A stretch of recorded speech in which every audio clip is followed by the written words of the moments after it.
listen, before we get over into this other stuff, we got to make sure that we help y'all to understand what's going on at the border. Now, it's not just migrants that you got to worry about, okay? We also have, okay, so let me bring y'all in and up to speed. So you remember the speech where Biden gave with the State of the Union that we actually reviewed last week? I think it was like on a Thursday or a Friday or something like that. Remember that? It was a Friday. He did the State of the Union on Thursday night. We reviewed it on Friday. And Biden was like, oh my God, and listen, guys, we're putting more money at the border. We have state-of-the-art technology to keep fentanyl and all of these other drugs that the cartels continue to bring over into the United States of America. And he stumbled a little bit, and then he brought himself back, and he said, all of this equipment is absolutely saving lives. Well, let me bring you up to speed of how that equipment works and what it's doing at the border, okay? Now to the latest on the fentanyl crisis at the U.S. southern border. Officials there using new technology to detect the deadly drug crossing over in cars and trucks. But NBC News has learned millions of dollars in scanners paid for by taxpayers are just sitting in warehouses. Our Julia Ainsley speaking with the head of Customs and Border Protection about why those potentially life-saving devices are still sitting unused. Wait. So somebody in the chat said, what did Cam do now? Y'all didn't know that Cam was the border czar? Yeah. Cam is the border czar, meaning that she is the person that was tasked by the Biden administration to oversee and make sure that our borders are secure.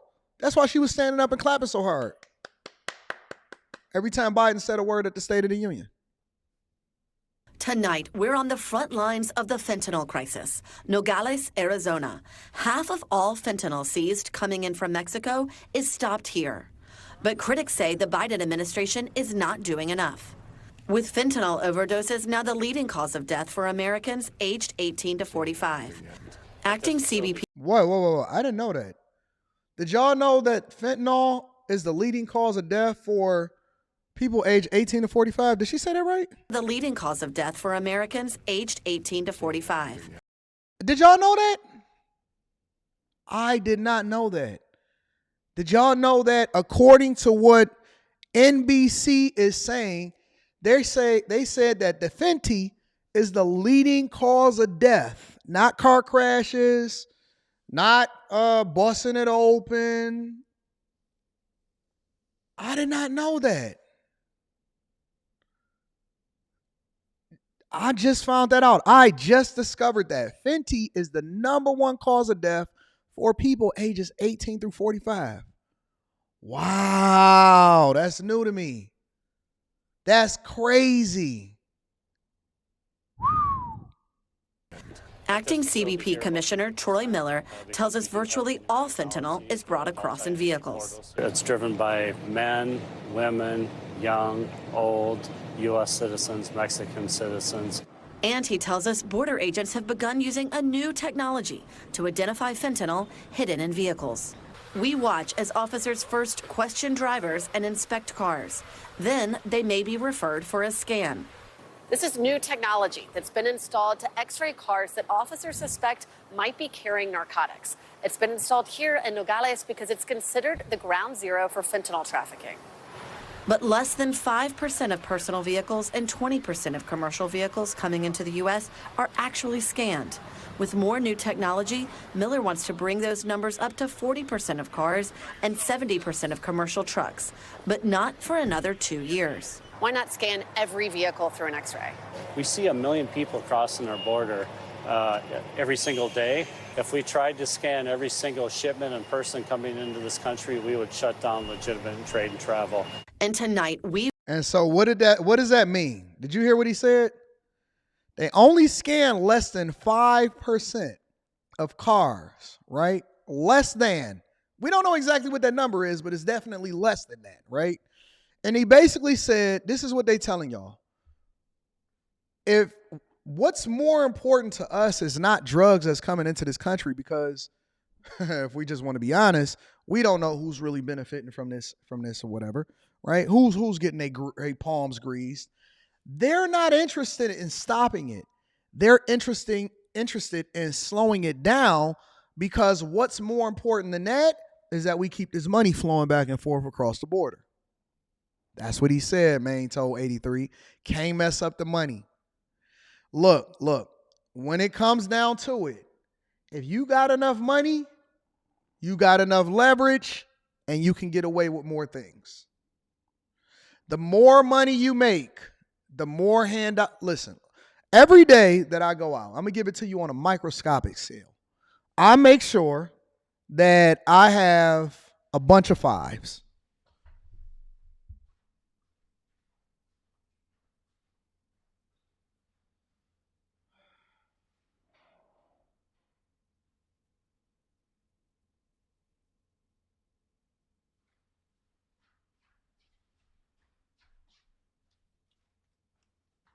Every day. Every single day, right? This is my method of currency in cash. Every day. This is all I carry every day. Just a bunch of fives. Whole bunch of them. New. Every day I go to the bank and I get about $250 in fives. It's a whole bunch of fives. They all stuck together. A bunch of new fives. Not hundreds, not tens, not 50s. It's just all fives. I just got a whole lot of fives every day. I get about $250 in fives. Some of it is to help because I know that I'm going to pass people that are homeless or whatever that depend on me to take a certain way to get here. And so I make sure that I give it out to the people and I give it to fives. I don't even carry singles anymore. I carry fives. But the other way is because I know that it's important for me to make sure that I take care of the people that make sure that they give me the insight of what's going on. It's kickback. It's kickback society. Whether you go to the casino, whether I go over to the valet, people in my building, whatever, I make sure that across the board, I'm giving them 5, 10, 15, whatever, depending on what their position is, depending on where I find them, depending on who they are. I make sure that I take care of everybody around me on a regular basis because they are the ones that give me the insight of what's happening every single day. I know who's coming in. I know who's going out. I know what's happening over there, what's happening over there. Somebody said, why fives, Anton? Because it's easier for me to determine what amount that somebody needs. So I might give somebody 20. I might give somebody 10. But if I just have a bunch of fives, then I can always break it down much easier, right? But my point is that a lot of people don't tip, but a lot of people are not familiar with what's happening around them because they don't understand the importance of kickbacks. Kickbacks is basically making sure that you give a little extra and you take care of the people that's around you because they give you the best insight and they let you know everything that's going on. My point is this. As long as you take care of people, you are always familiar with what's going on around you. It always comes back down to the money. Always.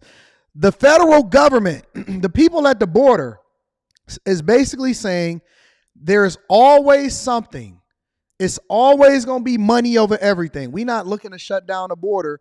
We're looking to make sure that this commerce continue. But in the meantime, we'll also do a little bit more to make sure that we can protect y'all because it's not about American lives. We know for a fact that the majority of people, that's 18 through 45, are dying from fentanyl. But we not worried about that as much as we worried about this money continuing to come forth because we got industries that's interdependent on this. It's wheels that got to be greased, right? Everything comes back down to the money. Everything. You can fix 99% of the problems that's all around you when you get a little bit of bread and you know how to utilize it correctly.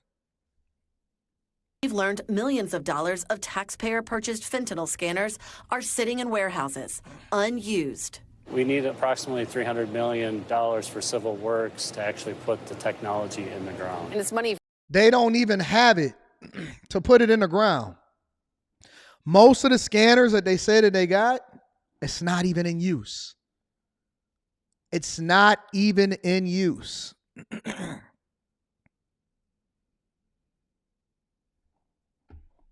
They want an extra $300 million just to even be able to install the scanners that they got that's continuing to go through all of this border stuff.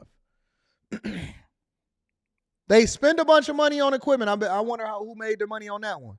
Spend a bunch of money on equipment, don't even have the ability to put it in the ground. But we got $60 billion to make sure that we send over to Ukraine, though, right? For a one-time quarterly payment. You've already spent, but it's sitting there. Is that frustrating for you? Very frustrating. It's extremely frustrating. Buddy, this is But above that's your not pay stopping grade. some companies from developing the next generation of AI technology to detect fentanyl in vehicles at the border. There's international trade and travel. Kevin McAleenan leads one of those companies, Pangeum. He was former acting secretary of DHS, and before that, he once stood in Miller's shoes, running CBP during the Trump administration. Vast majority of trade crossing the border is lawful. Over 98% has no violations of any U.S. laws. So they're really looking for the proverbial needle in the haystack. And so what AI can do is tell them if this image that the officer is now about to review meets what's supposed to be in that container. Did the trader say it's an empty container? Well, that image should say that, and the algorithm can help detect that. Knowing what you know now about fentanyl, would you have made any decisions differently when you were the policymaker in charge? So we did see the increase coming. The efforts we undertook in 18 affected and reduced overdoses in 19. But I would have really made an emphasis point about staying on top of this and staying in front of it. But in Tucson, Boy, you got paid. Stop it. Stop it. You got that bag. Marisa Guerrero is demanding authorities do much more. Every year, enough fentanyl is trafficked into the U.S. to kill every American. I think the border needs to be closed, to be honest with you, because we're a superhighway. I mean, look how close, you saw how close today that we are. And they're just pouring in. This is, I believe, our last picture together. Guerrero lost her son Jacob 4 years ago when cocaine he ingested was secretly laced with fentanyl. She says Jacob was athletic, a free spirit, and always ready to help his friends. And he was a cokehead. Add that part in too. And he was doing coke with his free spirited butt. Listen, now more than ever, yo, they lacing the trees. The street junk that y'all got, whatever it is that you taking, Molly, Percocet, all of that, man, horse tranquilizer and everything. Horse tranquilizer and everything. Y'all better be careful out here, man. Seriously, if there's anything that y'all is at any point in time that y'all should have been more careful about what you putting into your body, look, we have to be careful about the food that we even eat now. We can't even go to the grocery store without pesticides being in it, extra preservatives, extra sugar, all of this stuff. If you think that the regular food that we taking in is gonna kill you, what you think that they're gonna do with the drugs that you're taking in, that you're getting on the streets? I'm telling you. Look, now is not the time to be a fiend. Now is not the time to be a fiend. It's not the time to try it. It's not the time to try to figure it out. I'm telling you, it's our regular food we got to try to figure out and how to be careful with it. What you think is going to happen when they dealing with the stuff that you putting in that's foreign to your body? I'm telling you, bro. California construction of a border fence designed to keep people from climbing over it is nearly complete in San Diego. It's more than 30 feet tall and has an awning on the top, as you can see, that hangs over onto the Mexican side. The surge of illegal crossings is overwhelming the country. Axios reporting the U.S. projects more than 8 million asylum seekers will be living here by the end of September, a 167% spike. That's in 5 years. Jorge Ventura joining us now with the latest on what officials at the border are telling you and also the specifics of this new wall. Yeah, Marty, right now, federal officials on the San Diego border are still building that new border barrier between Tijuana and San Diego in an area known as Friendship Park. If you take a look at the top of that fence, you'll see a new metal device kind of shaped like a comma with a pointy end hanging over the Mexican side. Now, at this time, this is still a prototype that is in works in the San Diego sector that is seeing a surge in illegal crossings. But if it does manage to deter migrants from hopping over that wall, eventually those metal tops will be installed in other sections along the southern border. But migrant advocates warning that even with this new wall design, migrants will still find a way around it. We continue to see an increase of people that are falling from the border wall and seeking medical treatment. In this case, if they fall onto the Mexican side, then we won't have an accounting for how dangerous this new feature might be.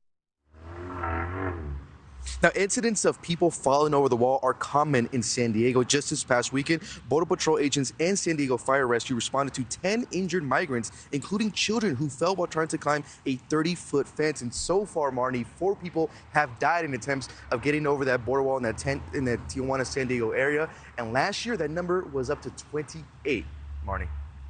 All right, Jorge So it's Ventura. actually doing its job. So the border wall is actually doing its job and preventing people from coming over to the border. Maybe the new design will work for a little bit until we can figure something out, or until they figure something out as far as, actually re-engineering how they're going to get over here, because apparently they're just driving over it and they just walking over anyway based off of what's happening on TikTok.